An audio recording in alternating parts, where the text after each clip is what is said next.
South Africa has most of the world's rhinos, but poachers kill the animals, cut off their horns, and sell them in Asia. Some rhino species are near extinction. Debora Patta is at the Phinda Private Game Reserve that's in South Africa, where rangers are taking dramatic action. We caution that what you see may seem very harsh, but rangers insist it will protect the rhinos. Debora, good morning.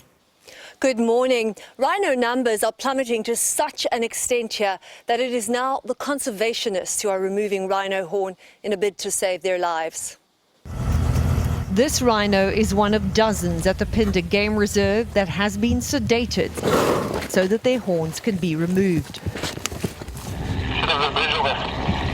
Yeah, I've got 4 here. Head Ranger Simon Naylor knows his rhino are marked animals. Their horns a deadly bounty on their heads. Okay, Toby, do you want us to stand by here?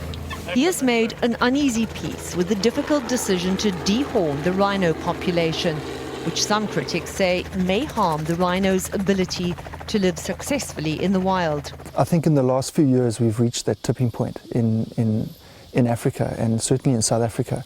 There are more deaths now than births. And so it's a species that's heading towards extinction if we don't do something drastic. Naylor directs veterinarian Mike Toft on which rhino to dart with a potent tranquilizer. Toft must ensure the precise dosage when he fires from the helicopter.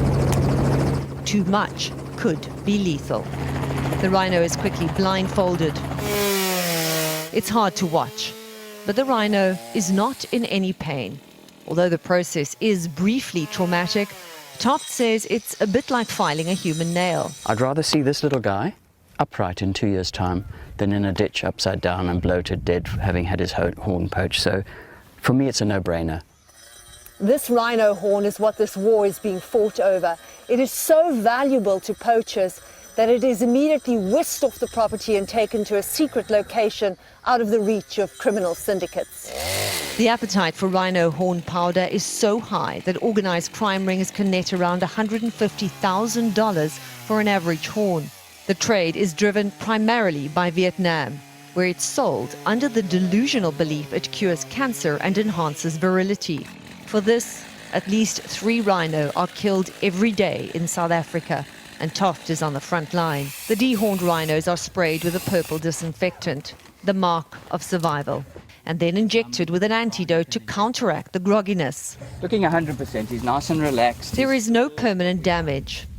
It will become increasingly rare to see a rhino with its horns still attached to it, but this team believes that it is a price worth paying to save the species.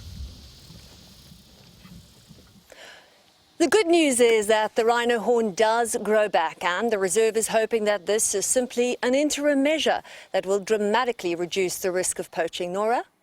All right. That Incredible was hard story to look there. at. It may grow back, but that was very tough to look at. And then for him to say, look, he's nice and relaxed. Really, you just cut off my nose. Well, that's tough Yeah, video. It's horn, yeah. It's horn. It's the equivalent of my nose. That's the point I was making. I think it still has its nostrils. Okay.